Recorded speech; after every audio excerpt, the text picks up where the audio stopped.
What's up, everybody? Welcome to the Occupy Fantasy Football Podcast, Week 11 edition. We're hitting the home stretch here. Thanksgiving approaching. I'm Brian Jester, co-founder here at Occupy Fantasy, your co-host of this podcast, joined today, as always, by our NFL writer and my co-host, Chris Rooney. What's happening, Chris? Man, happy to be here yet again. I feel like we say this every week, but man, I can't believe we're already in the home stretch of the regular season here. And one last kind of juicy Week 11 main slate before we have some real fun in Week 12 with two slates that we like. So kind of looking forward to the rest of this month, frankly.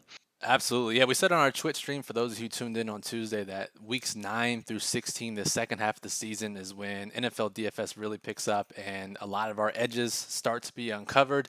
We have data from the first 8 weeks of the season. We have a solid list of underperforming receivers every single week, which we'll get to later in the show. I'm really excited about this week's name. But as we always do, we'll talk about the previous week's injuries, what that impact means for this Week 11 main slate. We'll talk about some different backfield situations, a lot of different running back rooms to discuss.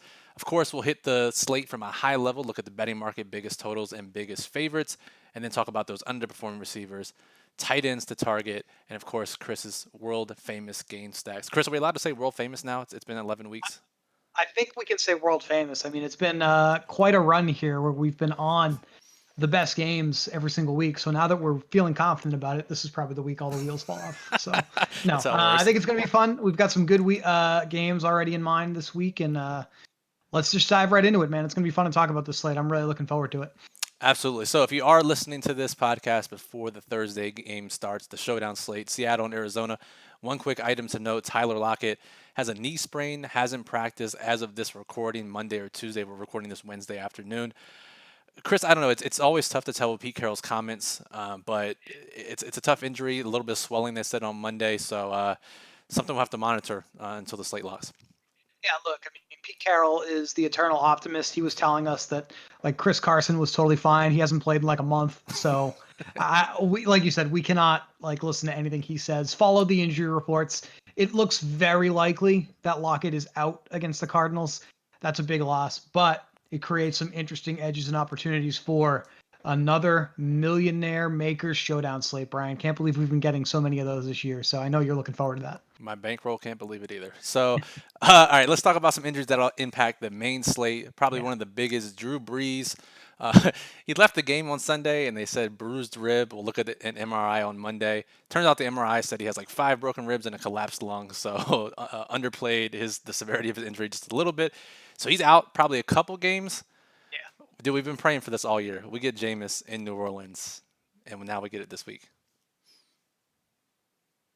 Sean Payton hasn't necessarily confirmed yet, Brian, that James is going to get the start. But let's be honest here. I mean, this is a very competent NFL quarterback. A little bit of a galaxy brainer with his 30 touchdown, 30 interception season from a year ago. But Jameis has always been one of the highest ceiling quarterbacks in the league. The way that he plays, he's got that big arm. So as much as he has that propensity for making those back breaking interception plays, he's able to play himself back into the game. So now he's got a really talented group of players on the Saints. Kamara, Michael Thomas. I'm excited to see this happen. But before we move on, we still have to address the 600-pound gorilla in the room, Oh God. and that is Taysom Hill. I mean, Taysom Hill, right, was already taking snaps away from Brees. You know Whether he's ta- or not, you know he's taking snaps away from Winston if that was the case. yeah, exactly. And without Peyton even naming the starting quarterback, I mean, I guess we can't even rule out that Taysom plays even more than we've seen in the past with Brees. So I know that we've actually already gotten some questions, Brian, from some customers in the Discord and seen some things like comments on like the channels and stuff like that, right? Taysom with his FanDuel eligibility at the minimum price, he's probably in play over there, right? Yeah, I think so. I mean, he's getting 7 to 8 carries a game, maybe more this time around. Might catch some passes, might throw a couple passes. And again, as I was telling you before the show, like tight end mostly sucks anyways. We just look at last week's leaderboard at tight end. Granted, we were missing a couple of the studs, but once you get below those top tier guys, it's a crapshoot most of the weeks anyways. So why not play a guy who's going to play some quarterback and tight end and some running back at minimum price? Again, Chris, this is just FanDuel only at tight end. You're not playing him at quarterback on the other sites. Right, exactly. It's just, unless we get some kind of confirmation that he's legit going to be the quarterback, which I highly doubt, he's not in play on DraftKings. Right. So a couple other quarterback situations to talk about. So Drew Locke with a rib injury, he's going to try to play. Teddy Bridgewater with a mild MCL sprain, he seems more likely to play. I think he actually practiced today on Wednesday. And then Matthew Stafford has a torn ligament in his throwing hand. Doesn't seem like a good thing to have for a quarterback, but he's going to try to gut it out and play. So Chris, your thoughts on these three guys and their situations? Of the three, Brian, the one that I'm the most confident that'll be able to play, as you said, is probably Teddy Bridgewater. Drew Lock right behind him. I think he'll be out there on Sunday. Stafford, they're saying he's going to play. I don't, like you just said, I don't see how that's possible. You got to be able to grip the football.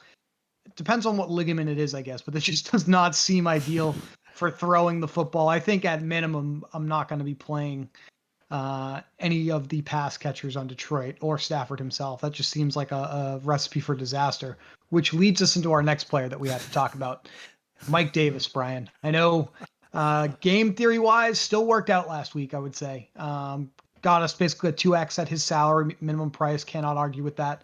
But he himself, a little injured in that game, broke his thumb. Maybe he broke his thumb playing PS5, Brian, and then he decided to say that it actually happened in the game. Maybe that's what he was doing. I don't know. But it doesn't sound like he's at risk of missing any time, curiously, so we probably can still play him, right? Yeah, I guess so. I haven't really heard any major updates Yeah. aside from the in-game injury. He did return. When it happened, it looked like it was a bad injury. It looked like his thumb had fallen off, just the way he reacted to it.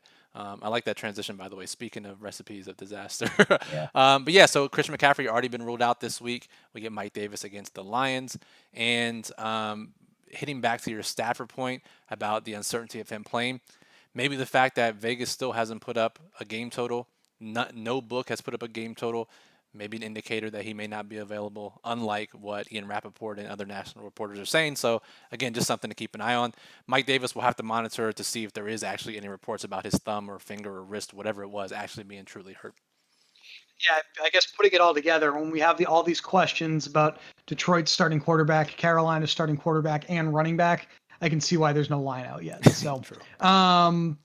The Washington football team, Brian, not a big injury in terms of touches. We haven't been playing this guy, but Chris Thompson was placed on injured reserve. I'm sorry. You know what? I always do this, man. He used to be he's on Jacksonville now. So Jacksonville's Chris Thompson, still Jay Gruden's boy. You were On talking about it, and I was thinking, I was like, yeah, Chris Yeah, Thompson, yeah. Washington. It's like, wait, No, nope, no, no. not there anymore. Yeah, exactly. Hey, this happens, right? We make mistakes too, even when we do shows. Anyway, as I was saying, with Thompson on injured reserve for Jacksonville, how about James Robinson, man? He's already playing the majority. I say majority, that's an undersell. Like the vast majority of the snaps, getting nearly 100% of the touches at running back for Jacksonville. 70 carries, Brian. 70 out of the total 77 carries for Jacksonville over the last 3 weeks. If this wasn't Jacksonville, we would be talking about James Robinson at the same level as Christian McCaffrey, Alvin Kamara, Dalvin Cook. Like that's how strong his usage has been. I'm not trying to oversell you on James Robinson or anything, but like that's literally what the usage looks like. Why aren't we more interested in this guy in DFS right now? I think I know the answer here, but I want to hear your, I guess, evaluation on that. Yeah, no, it makes sense, right? And I think we've talked about this in the past. He had a big game a few weeks ago, Chargers maybe, and he was like 3% projected ownership and came in at 3% and went off for like 30 fantasy points. I think won quite a few people some GPPs. And we've talked about on our shows in the past where in tournaments, you want volume and ownership, but also just volume is fine too, right? Just because he's in a bad quote unquote matchup or he's not a big home favorite like some of these other running backs, doesn't mean this dude's not getting 20 plus touches per game, which means if you're getting 20 plus touches at the running back position and you're like good, like Robinson has proven to be, then you can easily have a tournament winning performance. So, regardless of matchup, regardless of projected game script, when you're getting this kind of volume, he should always be in consideration for tournament lineups. Yeah, and just before we move on from this, I'm not saying that James Robinson is Christian McCaffrey. Let's just get that out of the way. But this is kind of how we were treating McCaffrey last year. He played in a lot of games where, Carolina was just this huge underdog because their quarterbacks were trash. The receivers were underperforming. but McCaffrey was still getting there because of the opportunities to touch the football. We're seeing very similar usage here for Robinson on a bad team. And now that we have, another, looks like 8 or so games of Jaguar football to deal with here in 2020, James Robinson might enter that territory, Brian, with the usage that he's getting. I mean, it's really hard to sneeze at the amount of touches he's getting. We've been on this long enough, though. I think we can move on to the rest of our injuries and come back to that in a few minutes. Looks like John Brown, again, is hurt for the Buffalo Bills. High ankle sprain. They're not on the slate this week. They have a bye week, so just keep that in mind. But Baltimore Ravens, they have a huge injury here in terms of, I think, how it affects the rest of the roster. Nick Boyle with an ugly ass injury against the Patriots, Brian, and that's Sunday Night Football game, out for the year. He's been their blocking tight end, so I think losing him really just affects residually more like Lamar, and then his ability to hit, Mark Andrews and Marquise Brown and this running back room, right? I mean, that's really the only effect here. We weren't playing Nick Boyle in DFS. No, but yeah, like you said, it has a waterfall effect. And Baltimore's already a team that's been struggling this year compared to last year. They've lost 3 guys along the offensive line, like 3 really good players. They lost Hayden Hurst in the offseason, which may not seem like a big deal, but they've run a lot of 2 and 3 tight end sets. And coming into the year with just 2 actual tight ends on their roster, Andrews and Boyle, they really couldn't afford an injury to either one of them, considering the amount of 2 tight end sets that they play. Now without Boyle, I imagine Andrews should be on the field nearly 100% of the time. And I'm curious to see what they do with the number 2 tight end position. But if you're looking for Baltimore to bounce back and get to those 2019 levels of efficiency, I mean, these types of injuries aren't going to help. Yeah, no, not at all. Lastly, here with injuries, Brian, looks like Devontae Adams flashing a little bit on the injury lists for us. With got a minor leg injury here. I think he's definitely going to be playing against the Colts here in Week 11, but never good when someone's a little banged up, right? So, and especially with the Packers. Yeah, that's what I was going to say. Yeah, especially with Green Bay. It's kind of good to watch. I guess we didn't have a note here, but just while we're on the subject, looks like Green Bay activated Alan Lazard, so they may be getting some reinforcements as well. Good to hear. Good to hear. So let's move on to some running backs. As we were putting the notes together, I just kept typing. There were so many running back situations to talk about. So we'll try to go through this pretty quickly and not drag it on. And we'll try to group this together. So, Chris, we had 3 teams that had running backs returning from injuries in Week 10. So Mark Ingram returned for Baltimore. Nick Chubb was activated off the IR and returned for Cleveland. And then Kenyon Drake, after his 1 missed game in the bye week, was back for Arizona. Different outcomes. So Ingram returned to a 3-way split, kind of like we saw before his injury. Chubb and Hunt continued to split. I think what surprised me with the most was Drake, despite how terrible he's been most of the year, frankly, led the team in carries 16-8 over Chase Edmonds. So, do you have any takeaways from this 1 week of usage? Well, let's start with the Cardinals, since it's the last thing you hit me with here. I mean, this is just very similar to what we saw before the Drake injury. So while I think both of us, frankly, were skeptical that Drake was going to get back into the role he had before his injury, looks like we were wrong. I mean, it definitely happened. So Drake and Edmonds are splitting, the touch, or at least the snaps. Drake got more touches in that game. That's going to be kind of an ugly thing for us to play week to week, but we're going to be focusing on it because Arizona is one of our better teams in the NFL right now. With the Cleveland Browns, ugly weather game. Think we want to throw out most of the passing data from it, frankly. One thing to look at with these running backs, Kareem Hunt did play slightly more. I know the touches were pretty even, but Kareem Hunt 56% of snaps, Chubb 45%. That's obviously not going to be a huge raw play difference, so not sure it super matters yet. But I mean, if Hunt and Chubb are still going to be in this kind of 50-50 role, again, like the Cardinals, it's going to be hard to really feel good about either one going into a DFS slate, at least as far as low risk is concerned. And then to finish it off with the Ravens, J.K. Dobbins looks like he played the most snaps, which I think most of fantasy Twitter would be happy to see, but the touches are just not there for any of these Ravens backs right now.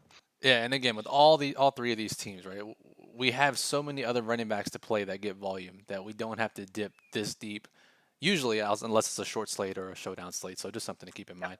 Speaking of running backs who are getting touches, right, David Johnson's on injury reserve. Duke Johnson against the Browns this past weekend weren't really sure if he was going to get most of the work. We figured he would, but you know how NFL coaches are. And I'll be damned, he got most of the work. 95% of the snaps, 14 out of the 15 running back touches. So at least until David returns, it looks like Duke's the main guy there. Yeah, and this will be interesting going into a home game for the Texans against the Patriots. They are slight underdogs, so I don't know if we're going to be super interested in Duke Johnson unless Brian, this is one of our game stacks of the week, which it might be.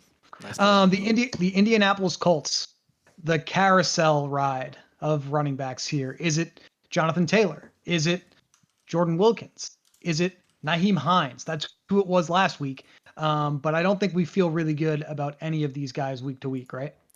No, it's just really really Yeah. impossible at this point. So I was listening to something, I think it was after the game, and Tom Rathman, the running back coach, during the game last week was like, "Hey, Naeem Hines is hot, leave him in." So the fact that the running back coach can dictate to head coach Frank Reich that these types of things can happen, we can't really predict week to week, especially if they actually believe in a running back getting hot or whatever it is. So unless there's an injury or a massive change and Hines just becomes the guy, we're not going to be interested too much in this backfield. Two cheap running backs, at least cheap for now. We'll see how this continues to play out. But two running backs who have kind of taken over their team's backfield in light of injuries to their fellow backfield mates. Kalen Ballage for the Chargers and Salvin Ahmed for Miami. Chris, both guys played a ton of snaps last week. Like, I can't believe, but this is just peak like 2020 in some ways. Like, I cannot believe we're talking about playing Kalen Ballage in NFL DFS, and not just playing Kalen Ballage in NFL DFS, Brian. We might be looking at a Kalen Ballage chalk week in DFS because he's a huge home favorite against the New York Jets this week. Revenge game. A Jets team that employed him just a few short weeks ago this season. You know he's looking to get a little bit of revenge on Adam Gase, as you just said. So I'm most excited about that. Salvin Ahmed on the other side of what you just gave me here. A ton of touches last week. I still think Miami's backfield pretty messy. Now, they did just let Jordan Howard completely go. They cut him from the roster, so maybe that does create some clarity here. But I just feel like as soon as Myles Gaskin is able to return from injured reserve, as soon as they feel Matt Breida is truly 100%, I don't know if this is going to remain Ahmed's job. Yeah, I'm not sure either. We might get one more week out of them, so let's keep that in mind. But both these guys actually passed the hashtag eye test when watching. Ballage actually looks good running the ball and catching the ball, so not really that disinterested in playing him this week. Looks like an actually good play. So all right, let's move on to the betting market for Week 11. Biggest spreads, highest totals, and if we look at the biggest favorites, obviously the Steelers, who we're going to get Steelers fans in our mentions if I have to say this, but I might as well say it. I think probably the most fraudulent 8-0 team of all time. But they're 10.5-point favorites over the Jaguars this week. Chargers 8.5-point favorites over the Jets, like you just said. Vikings are 7.5-point favorites in their game against the Cowboys. Ravens 6.5-point favorites, and the Saints 5-point favorites. So, Chris, takeaways from the early spreads.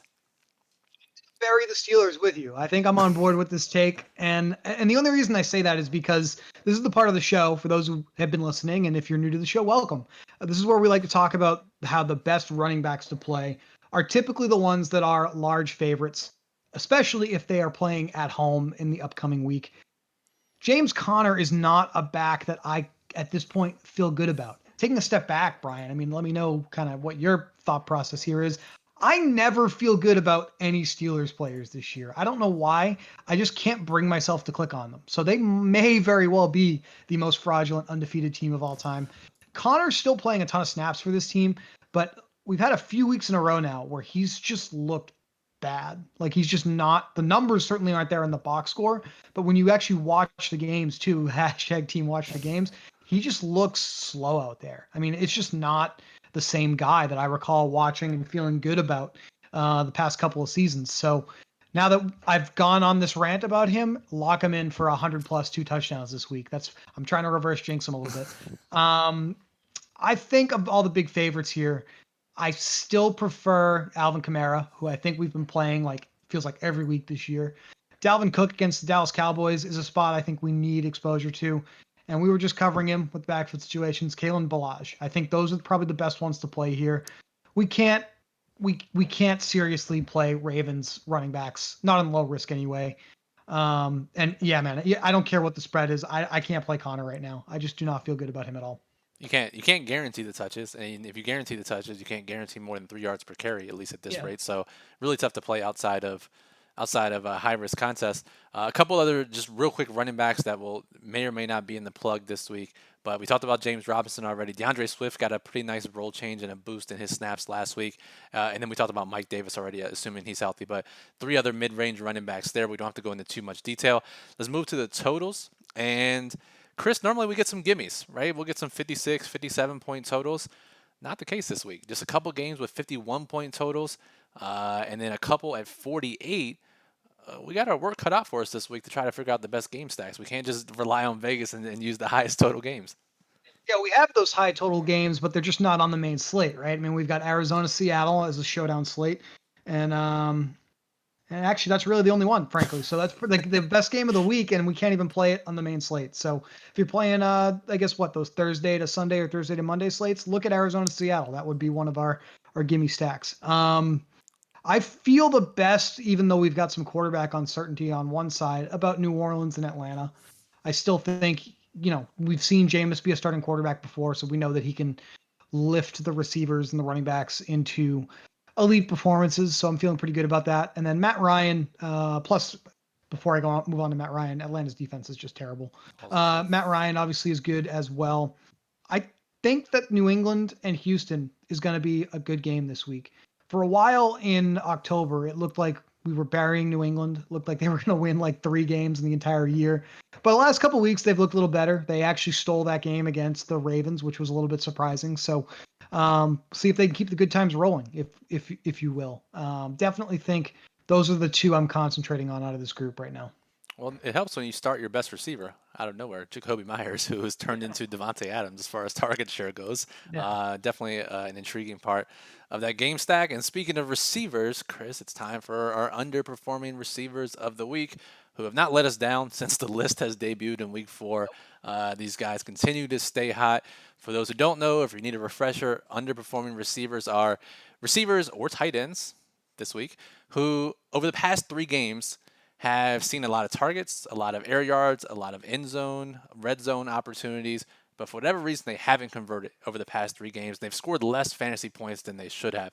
It could be errant throws, it could be drops, it could be for a variety of reasons. They could just be getting tackled at the 1-yard line. But if we have this 3-week lag of underperformance, in the 4th game, many times they explode. I'm sure there's a reason for it. I don't know what it is, but it works. So, Chris, this week, some new names. We do have Jerry Judy leading the list, and I'll let you talk about him some and why he's kind of a unique name here. But then other guys on the list that we should consider heavily for our tournament lineups this week. Henry Ruggs, he plays Sunday Night Football, so consider that if you're playing Showdown. Marcus Johnson, he's the number 4 receiver for Indy now, so probably not in play. But now the interesting names. Denzel Mims for the Jets, Robbie Anderson for the Panthers, Tyler Lockett, if he does play Thursday night showdown. Mike Gesicki, one of the first tight ends on the list this year. And then Chase Claypool, whose expected fantasy points is kind of crazy, and the fact that he's still on this list means he's probably the Pittsburgh receiver we want to target this week. Jerry Judy, Brian. It doesn't feel like he's underperforming, but he is. 533 air yards over the last 3 weeks. To put that into context, that's almost 100 yards more than the next closest man on this list of air yards for the last 3 games from their teams, Tyreek Hill, who only has 466, and he has 150 more air yards than the receiver, the gentleman you were just talking about, Chase Claypool, in that time period. Judy with 10 plus targets last 3 weeks, even managed to have 8 targets last week in that bad game against the Falcons for Denver, where Drew Luck just looked terrible. So we've got a little bit of a couple things working together for us, I think, with Judy, right? Locke is probably not going to be as bad as he was like that 2 weeks in a row. And so therefore he should play a little better. And if he plays a little better, then that means Jerry Judy probably plays a little better because he's clearly the alpha in this receiver room right now. He's not on the list, but the other guy I want everybody to keep an eye on right now, Brian, is KJ Hamler. He's actually been playing a fairly decent amount of snaps, seeing a lot of opportunity the last few weeks, and he's dirt ass cheap this week as well.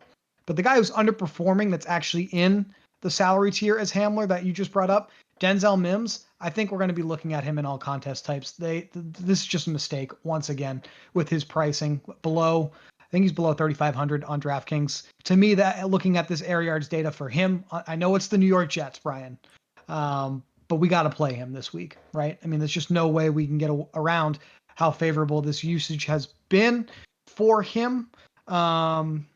Just had it in front of me, and of course, I'm now not to mention drawing a blank. Elite Flacco is back, by the way. So Flacco is elite now. I know they blew that game against the Patriots last time we saw him, but he played pretty damn good, honestly.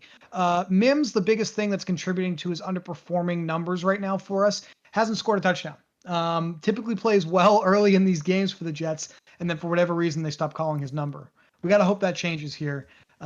Should have scored in the neighborhood of about 27 fantasy points the last few weeks. He's underperformed that by about 10 points. So I think Mims and Judy in particular are the ones that I've most concentrated on. It's really hard to believe that we're even talking about Chase Claypool in this group after he had that 19 touchdown game earlier in the year. But here we are, right? And you are the one that pointed this out to me. Whenever we get a tight end on this list, they typically smash. So before we move on to our tight end routes run leaders, which is our next section here, this player that you brought up, Mike Gesicki, wasn't really on my radar until I saw that he was on this list.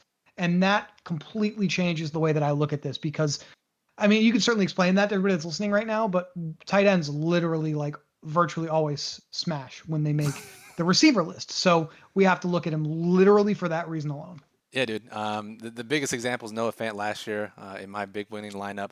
And the fact is they just don't get a ton of air yards. So if they meet the criteria to match the underperforming formula that we have set up for this, that means something's going on. And Chris, just looking at the targets last week for Gesicki as we transition here into the tight ends route run leaders from week 10, Gesicki, 68% of his quarterback's dropbacks, he was running a route. But more importantly, he was targeted heavily. And we have a perfect storm situation here because Preston Williams is also out, the receiver. Gesicki, Jakeem Grant, kind of number 2 now. When we have an underperformer, now one of the teammates is out and takes away targets. It really is a perfect situation for underperforming in DFS. And he hasn't scored a touchdown. I mean, that's really the only thing you didn't mention there. So that's a large part of our formula for how someone underperforms. If they're getting the opportunities, but they're not getting into the end zone, we expect that to turn around fairly quickly. This isn't a statistic I think we've talked a lot about on the podcast this year, Brian, but yards per route run, we haven't done that in a few weeks either. 2.35 yards per route run for Mike Gesicki in week 10 for the Dolphins. Quickly scanning the list that I have here on our show notes, that is the most at the position in week 10. For those who aren't familiar with the metric yards per route run, this is a pretty sticky metric week to week for elite performances, especially obviously at the wide receiver position. But when we see a guy like Mike Gesicki getting into the 2 to 3 yard per route run range, that is an elite level you only typically see consistently from, the Travis Kelce's and the George Kittles of the world. So stay tuned. We're going to be looking at Mike Gesicki fairly frequently if he keeps doing that. The other guys in this section, welcome back. It is the Logan Thomas hour of the Occupy Fantasy Podcast. Ran a route on 100% of quarterback dropbacks in week 10. Yes, they're still mostly wind sprints. He's not getting targeted a ton, but he's just 3,300 on DraftKings this week, where we still need a value tight end play on DraftKings because we can't use Taysom Hill. I do think Logan is someone we're going to be looking at. And you pointed this out to me, I want to say yesterday. With Alex Smith under center, it's kind of a game changer, right? Yeah, it definitely helps. I mean, when you have Haskins and Kyle Allen, at least you have a quarterback who is at least one willing to throw. And if he is willing to throw, a lot of times it's within 10 yards. So we saw McKissick have 100 targets at running back. And it also helps Logan Thomas too. Now, granted, Alex Smith dropped back like 60 times on Sunday. But even with a decrease in his dropbacks, Logan Thomas is still out there a lot. So Gesicki, Logan Thomas, two cheap tight ends to look at this week. And then at the top of the board, just looking at matchups and routes run type data. Mark Andrews, who we talked about already, and Hayden Hurst for Atlanta are probably targets too. Yeah, so Hurst did not play last Sunday, Atlanta on bye, but 21% target share for the Falcons last few weeks. Probably a lot of that due to the fact that Calvin Ridley has missed some time, so we do have to see what's going on with Ridley before we really lock this in. But mid-range price tight end, I think Hayden Hurst is one of the better ones this week, involved in that Atlanta-New Orleans game, which we're about to talk about more because we are about to talk about my favorite game stacks of the week, Brian. And Atlanta, New Orleans is my second favorite game stack. And that means if it's my second favorite game stack, that there is at least one game that I like better than that. I think a lot of people are going to be surprised that I want them to stack up a game that involves Kirk Cousins and Andy Dalton potentially at quarterback. But that is the game that I like the most this week, Brian. We've seen, and we just saw it in prime time, the super concentrated target volume between Adam Thielen and Justin Jefferson on the Vikings offense. We all know what Dalvin Cook can do because he's been balling out over the last few weeks. And even though it has been a while since we've seen it, I still feel pretty confident, Brian, that this Dallas offense is very tightly concentrated on Amari Cooper, Michael Gallup, CD Lamb. I think there's a lot of stackable opportunities here. Yeah, tons of stacking opportunities, which is always good, and now fits into our use a cheap receiver in stacks theory that we discussed last week. And then so we got Dallas and Minnesota. You talked about Atlanta, New Orleans, New England, and Houston. You've talked about earlier. Lots of options this week, and the fact that there's a lot of interdivisional, outside of division. I always get that wrong. Matchups between teams not in the same division certainly increases stacks upside as well. So I'm really curious because there are a lot of options this week. Yeah, I think you brought it up to me, and shout out to Fantasy Labs. So I know you guys shout them out a lot when you do your $1 Million Mission shows on Twitch with their contest dashboard. I want to say one of their co-founders, Jonathan Bales, is the one who did the research on this because you just brought it up. Second divisional games are typically bad for fantasy, like projected and expected fantasy points take a dip across the board for all players. So I don't think we have to worry about that too much this week with the 3 game stacks that we have here. Dallas, Minnesota, Atlanta, New Orleans, obviously the 2 that I just said I liked. I do love New England and Houston. I think Cam is back. If this is a positive game script, New England is favored by 2 points right now. We can load up on Damian Harris. We can use Jacoby, DeAndre Hopkins, Myers. That's your 3 men on New England. I do think New England's usage at running back is starting to get a little predictable, though. Let me know what your read on this is. When they're trailing, it does feel like that's when Rex Burkhead shows up more. So if you don't buy the line here and you think Houston's actually going to play from ahead, Rex Burkhead might be the running back to mix in with Cam Newton and Jacoby Myers. I don't think we want to go too far outside of those 4 players for the Patriots because those are the only ones that I feel confident are going to get the playing time and the touches right now. Yeah, and even James White, who's normally the 2-minute trailing back, hasn't seen as much action as he normally has. But yeah, with Jacoby Myers dominating targets, he's an easy stack target on New England side. And then, of course, you have Duke Johnson, Brandon Cooks, Will Fuller on the other side. Pretty simple game to stack up. And anytime you have concentrated target volume in a game like this, it's always a prime opportunity to stack. Yep, absolutely. The other game, which, you know what, we didn't, it's not on my list right now, but a lot of people are probably going to ask us about it and probably going to talk about it this week. Green Bay and Indianapolis, 51.5 point total. Colts somehow favored. I think that's probably just because they're the home team. I just don't have a good read on this one. I don't have a good feeling about it. I mean, Indianapolis's defense is sort of the hallmark of their team. Phillip Rivers has not really, I mean, it's really hard to stack the Colts. Like, they just don't have volume that goes in one direction. It's a lot of little stuff to different guys. The running backs are different every week. The receivers are different every week. The tight ends are different every week. So that's probably why we're not talking about it as much in this episode. But just understand, I guess, a lot of people around the industry this week, we're not stupid. We know a lot of you people consume a lot of different content. They're probably going to be talking about this game. I think we're a little lower on it for that reason with the Colts. Yeah, when there's so many options spread out, especially in the backfield, especially at receiver, like it's a really, really tough game to stack. And just because that high total doesn't mean the total is not going to hit. But even if it hits, it might not be good for fantasy. So just Right. something to keep in mind there. So, all right, that'll do it for this Week 11 episode of the Occupy Fantasy Football Podcast. Be sure to subscribe wherever you're listening to this, whether it's in your favorite podcast app or here on YouTube. That way you're notified when all of our episodes are released. So for Chris, who'll be writing a daily plug this week, and it'll be out Friday night, occupyfantasy.com. Check that out. I'm Brian. Thanks for listening. Good luck this week, and we'll talk to you soon.